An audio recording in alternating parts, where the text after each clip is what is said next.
The White House is proposing a rule that would prevent federal funding to go to adoption agencies that adopt children to LGBTQ families.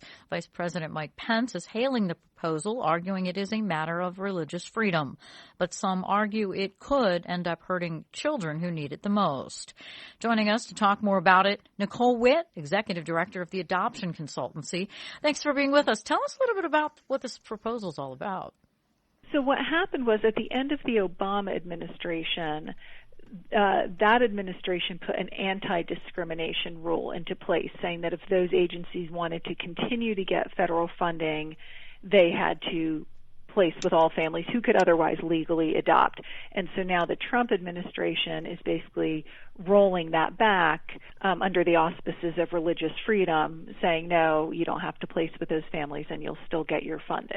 So when the Obama administration said you have to place with all of these families, what happened was kind of a small group of the faith-based agencies said, you know what, we're not going to place with anybody if you're forcing us to place with those families.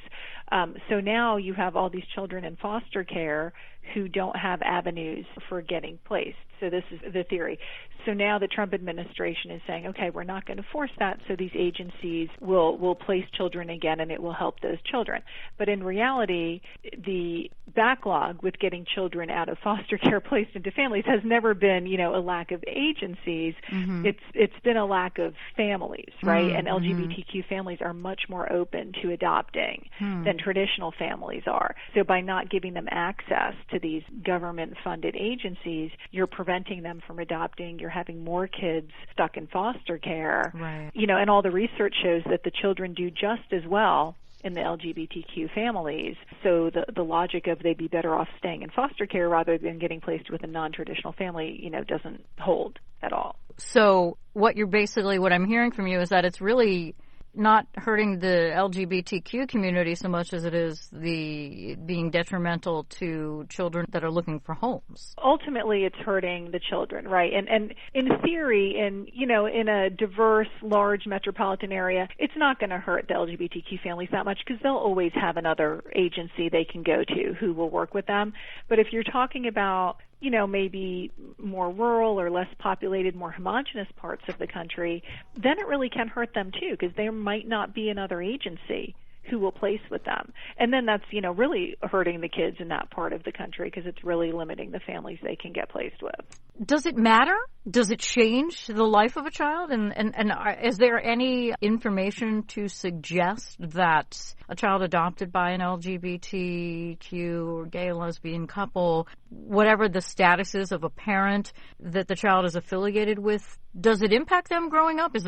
Are there statistics that would make this decision, would validate this decision in some way? There are a variety of studies out there that show that across all measures, the children adopted into LGBTQ families do just as well across all measures as children placed into traditional families. And as far as I'm aware, there is no data that says the opposite. So by, again, claiming that, they're better off in foster care than with a non-traditional family, there's no data that supports that. But there is data that supports they'd be better off with any loving family.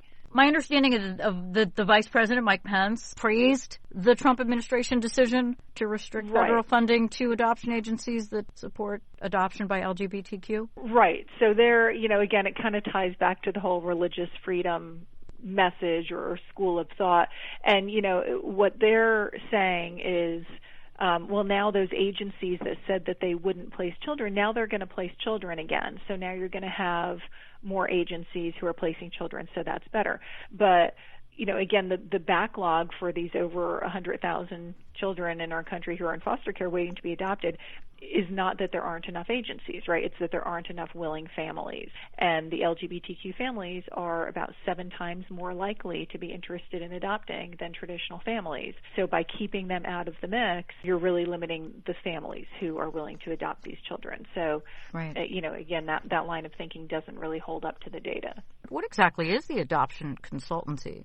So what we do is that I tell people a quick way to get it is that I'm kind of like a wedding planner for adoption, and I guide people step by step through the process. And we work more in private adoption, not in foster adoption, but we help our clients get activated with several different placing entities so things can go more quickly. We provide a lot of education and resources and support for them throughout the process because it is such an overwhelming process, and we try to make it as stress-free as possible for them and help them to adopt, safely, quickly, legally, and without wasting any money. All right. Nicole Witt, she is the Executive Director of the Adoption Consultancy. Thanks so much for being with us.